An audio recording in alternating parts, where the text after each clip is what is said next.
In a coding interview, you're asked, find the bitwise n of numbers from 5 to 7. You start writing a loop. The interviewer smiles. Can you do it without looping? That's when most people get stuck. Most people loop through every number. But I'll show you a trick to solve it in seconds. The problem, given left and right, and every number in between.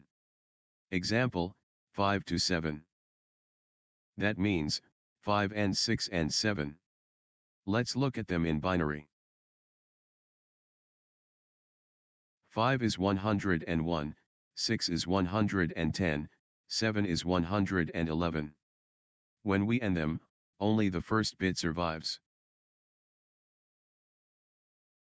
Why? Because the rightmost bits change within the range.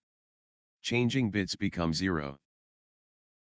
So, we just need the common prefix.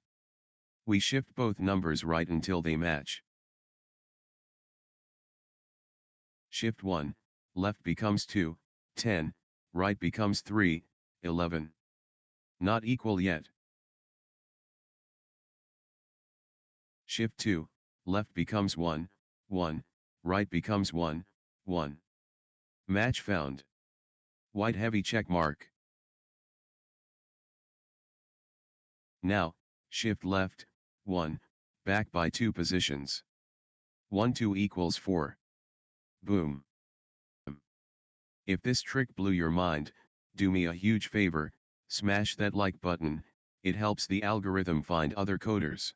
Subscribe and hit the bell so you don't miss the next one.